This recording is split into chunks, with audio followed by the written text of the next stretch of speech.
ಒಂದಿಷ್ಟು ಮಾತು ನಮ್ಮ ಕರ್ನಾಟಕದ ಜನತೆಗೆ ಹೇಳ್ಬೇಕಂತ ಮಾಡೇನಿ ನಾನು. ಅದು ಏನಪ್ಪ ಅಂದ್ರೆ, ನಮ್ಮ ಜನಗಳು ನಾ ಇವ್ರ ಬಾಸ್, ನಾ ಅವ್ರ ಬಾಸ್, ನಾ ಇವ್ರ ಅವ್ರ ಫ್ಯಾನ್ ಅಂತ ಜಗಳ ಆಡ್ಕೊಂಡು ಸತ್ತು ಹೋತಾವ ನಾವು. ಅನ್ಗೋಳೆ ತಮ್ಗೋಳೆ ಕಾಕೋದೇವ್ರೆ, ನಿಮ್ಗೊಂದು ಮಾತು ಹೇಳ್ತೀನಿ, ಚಂದ ತಿಳ್ಕೊ. ನಿನ್ನ ಹೆತ್ತ ತಂದೆ ತಾಯಿಗೆ ಆರಾಮ್ ಇರ್ಲಿಕ್ಕಪ್ಪ ಅಂದ್ರೆ ಅವ್ರೇನು ಬಂದು ನಿಮಗೇನು ರೊಕ್ಕ ಕೊಡೋದಿಲ್ಲ. ಮೊದಲೇ ಮಾತು, ನೀವು ಅವ್ರ ಫೋಟೋ ಹಿಡ್ಕೊಂಡು ಡ್ಯಾನ್ಸ್ ಹೊಡಿದು ರಾಡ ಹಚ್ಕೊಂಡು ನೀವು ಮೆರಿದು ಇದೇನು ದೊಡ್ಡ ಮಾತು ಅಲ್ಲಿದು. ಇದೇನು ಸಾಧನೆನೂ ಅಲ್ಲ, ದೊಡ್ಡ ಅಗಾಧನೂ ಅಲ್ಲಿದು.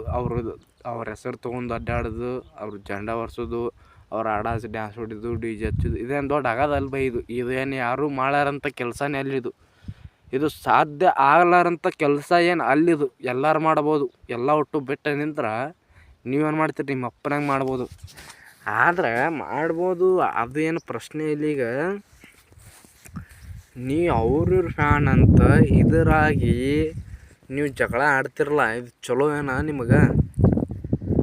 ಮತ್ತು ನೋಡ್ರಿ, ನಿಮಗೆ ಎಕ್ಸಾಂಪಲ್ ತಿಳಿಯಾಕ ಒಂದೇ ಒಂದು ಮಾತು ಹೇಳ್ತೇನೆ, ಭಾಳ ಏನು ಹೇಳಲ್ಲ ನಾನು.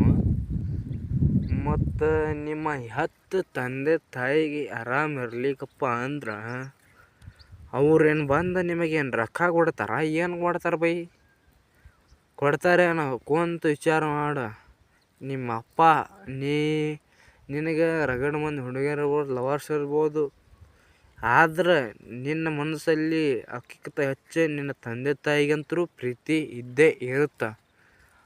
ಆ ಪ್ರೀತಿಗೆ ಏನಾರ ಒಂದಿಟ್ಟು ಜೀವಕ್ಕೆ ಅಪಾಯ ಆತಪ್ಪ ಅಂದ್ರೆ ತಿಳ್ಕೊ, ನೀ ಯಾರು ಬಾಸ್ ಅಂತೀಯಲ್ಲ, ಯಾರು ಫ್ಯಾನ್ ಅಂತೀಯಲ್ಲ ಬೈ, ಅವ್ರೇನು ಬಂದು ನಿಮ್ಮ ಅಪ್ಪ ಅಮ್ಮಗೇನು ಟ್ರೀಟ್ಮೆಂಟ್ ಕೊಡಿಸ್ತಾರೇನ?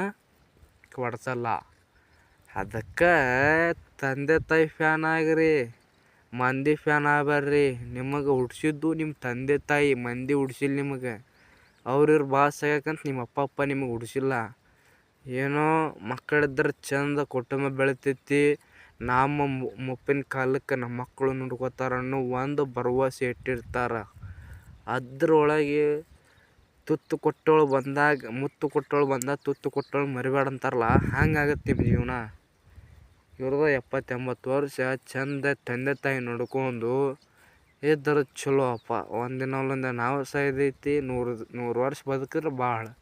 ಅದೇ 100 ವರ್ಷ ತಂದೆ ತಾಯಿಗೆ ಚಂದ ಮಗ ಆಗಿ ಒಳ್ಳೆ ಹೆಸರು ಪಡ್ಕೊಂಡು ಸತ್ರ ಒಂದು ಎಲ್ಲಿಯಪ್ಪ.